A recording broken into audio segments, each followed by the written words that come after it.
The dust devil spun across Main Street like a ghost searching for salvation, and in the kindness, population 347, give or take whoever had died or fled that week. Salvation was in short supply. Marcus Chin stood beside his custom Bentley, its midnight black paint job already filming over with Kansas grit, staring at the boy who'd just spoken the 5 words that would change everything. The child couldn't have been more than 12, all knobby knees and sun-darkened skin, wearing a shirt 2 sizes too large and boots held together with duct tape and hope. "What did you just say?" Marcus asked, his voice carrying the particular edge of a man who'd grown accustomed to being the smartest person in every room. "I said I can fix this." The boy gestured toward the Bentley's front end, where steam hissed from the grill like an angry snake. "Your radiator's cracked. Won't make it another mile, not in this heat." Marcus laughed. A short, sharp sound that sent a pair of crows scattering from the roof of Hannigan's General Store. "Kid, this vehicle costs more than every building on this godforsaken street combined. It requires specialized tools, diagnostic computers, parts that have to be shipped from Germany." He pulled out his phone, waving it dismissively. "I'm calling a tow truck from Wichita. They'll trailer it to the nearest certified dealer.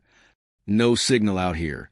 The boy said quietly, "Tower went down in last month's storm, and Wichita is 4 hours away. You'll be waiting until tomorrow afternoon, maybe longer. By then, the engine block will warp from the heat. Seen it happen before." "Before?" Marcus scoffed. "What are you, some kind of child prodigy mechanic?" "No, sir, just someone who pays attention." The sun hammered down on them both, turning the cracked asphalt into a griddle. Marcus had been driving through what his GPS optimistically called scenic rural Kansas, when the temperature gauge had redlined. The kindness had been the only dot on the map for 30 miles in any direction, a town that looked like it was staging its own funeral, one boarded window at a time. He'd been heading to Kansas City for a developers conference, where he planned to unveil his latest project, a luxury resort complex that would displace 300 families from their homes in the city's historic district. The paperwork was already filed. The lawyers had assured him it was airtight. He'd been rehearsing his pitch about urban renewal and economic progress when the Bentley had coughed, sputtered, and died. "Look, kid." "Elijah," the boy said. "My name's Elijah Marsh." "Elijah, I appreciate the enthusiasm, but I'll handle this myself." Marcus turned away, jabbing uselessly at his phone screen, as if Forcible could conjure cellular service from the empty sky. Behind him, Elijah didn't move. "My dad used to say that pride is just fear wearing a fancy suit." Marcus spun around. "Excuse me, your car's broken. I can fix it. But you won't let me because you think I'm just some poor kid from nowhere who couldn't possibly know anything worth knowing." Elijah's voice was steady, neither challenging nor pleading. "That's pride. Or maybe it's fear that I might actually be right." For the first time in years, Marcus felt something shift in his chest, a small, uncomfortable recognition of truth. He studied the boy more carefully. Elijah's eyes were old for his face, carrying the weight of someone who'd seen more than a child should see. His hands, though small, were scarred and calloused, marked by work and purpose. "Fine," Marcus heard himself say. "Show me what you've got." Elijah's face remained impassive, but something flickered in his expression. Perhaps satisfaction, perhaps relief. He turned and jogged toward a ramshackle garage across the street, its sign so faded that only the word Marsh was still legible. He emerged minutes later pulling a wheeled toolbox that looked like it predated the Korean War. Its red paint oxidized a rust-spotted pink. But when Elijah opened it, every tool inside gleamed with care, each piece nested in its proper place with the precision of a surgeon's kit. "Pop the hood," Elijah said. For the next hour, Marcus watched in growing astonishment as the boy worked. Elijah's hands moved with quiet confidence, disconnecting, inspecting, explaining in calm, measured tones what he was doing and why. He fashioned a temporary patch from materials that Marcus would have sworn were junk, a piece of aluminum from a crushed soda can, epoxy that Elijah mixed himself from 2 ancient tubes, wire from what looked like a coat hanger. "This won't hold forever," Elijah said, wiping sweat from his forehead and leaving a streak of grease in its place. "But It'll get you where you're going. You'll want to have it properly repaired in Kansas City. Marcus stared at the engine, then at the boy, then back at the engine. Where did you learn to do this? My dad. Elijah began cleaning his tools. Each one wiped and returned to its exact position. He was the best mechanic in 3 counties. Could fix anything, cars, tractors, generators. Kept this whole town running back when it was still alive. Elijah's hands paused. Died 2 years ago.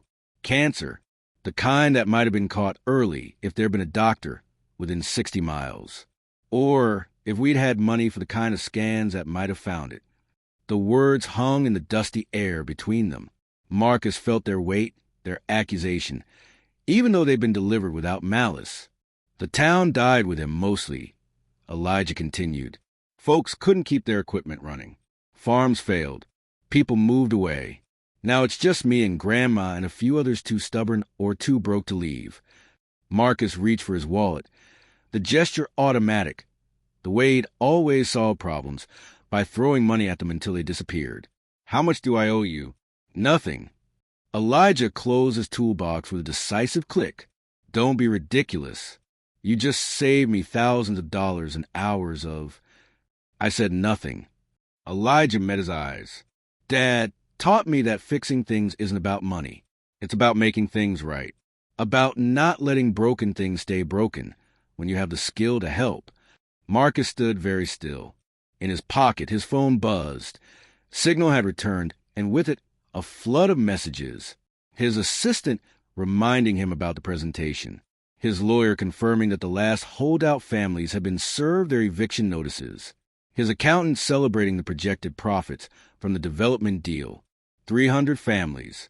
Homes where children had grown up, where grandparents had aged, where ordinary people had built lives that maybe weren't glamorous but were theirs. He'd looked at spreadsheets and zoning maps, had calculated square footage and profit margins, had never once driven to the neighborhood to see the basketball hoops in driveways, the flower boxes in windows, the vegetable gardens in backyards. He'd never met an Elijah Marsh. Why did you help me? Marcus asked quietly. Elijah shrugged. Because you needed help. Because I could. Isn't that enough? The boy picked up his toolbox and began wheeling it back toward the garage. Marcus watched him go, this child who'd lost his father in his town but somehow still had the grace to fix a stranger's car for nothing, expecting nothing, wanting nothing except to make one broken thing whole again. Wait, Marcus called out. Elijah turned.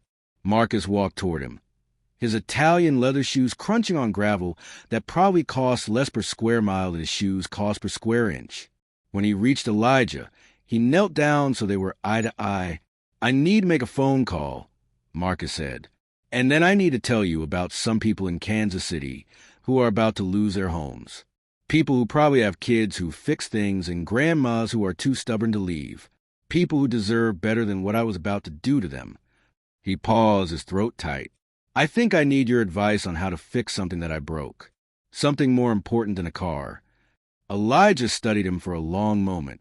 Then, slowly, the boy smiled, the first real smile Marcus had seen on his face. I think, Elijah said, you're going to need to sit down for this conversation. Grandma just made lemonade. It's probably warm by now, but it's wet, and that's what counts out here. They walked together toward the garage, toward the small house behind it, where an old woman waited on a porch that leaned slightly to the left. Above them, the sun continued its relentless arc across the Kansas sky, and in the kindness, population 347, give or take, something that had been broken for a very long time began slowly to heal. Marcus never made it to Kansas City that day, but he did make 300 phone calls over the next week, and when the development project was announced, it wasn't a luxury resort. It was affordable housing, community gardens, and a health clinic funded by an anonymous donor who'd learned something about fixing what was broken from a 12-year-old boy with old eyes and scarred hands. Some things, Marcus discovered, couldn't be fixed with money, but they could be fixed with attention, with humility, with the willingness to let a child teach you what it meant to make things right, and that, in the end, made all the difference.